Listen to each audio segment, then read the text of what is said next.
Is there another tip that for yes. building a strong relationship? Yes, Maybe totally, we can totally. talk about another one. Cool. I love it. Yes. So one of my mentors a long time ago taught me about something that she calls joy juice. Okay. So there actually are 4 ways we neurologically connect better with other humans. Okay. And so those 4 ways would be through touch, eye contact, being present, and playful.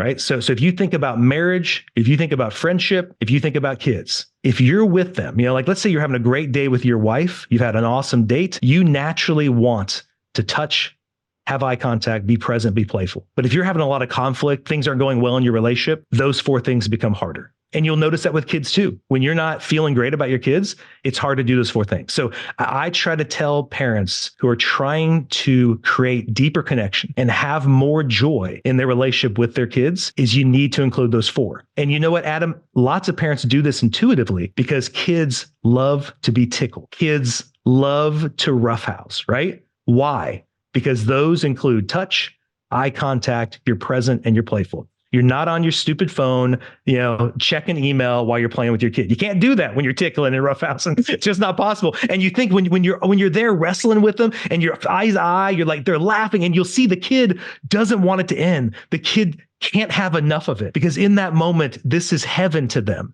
Getting this one-on-one time, it literally is like joy just being. I remember as a kid, Adam, my mom rubbing my back sometimes and talking to me, and you always are like kind of anxious of her stopping rubbing your back because you're like, this feels so good. I love this because and I didn't know it, but that kind of stuff wires the other human. In a sporting sense, think when you're at a football game and your team scores, you want to turn around and what? Touch, give a high five, make eye contact, you're completely present and you're laughing and you're playful. And then all of a sudden you're more connected to all these people sitting around you, right?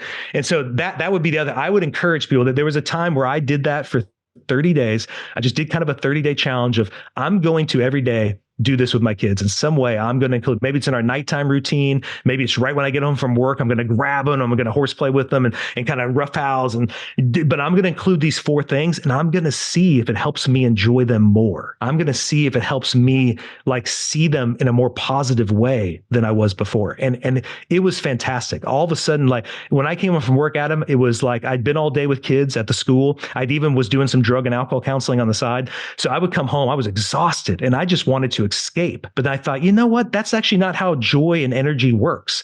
It works through connection. So I'm going to purposely come home in 30 days. I'm going to see what happens if I just, hey kids, and I just came home and just do it.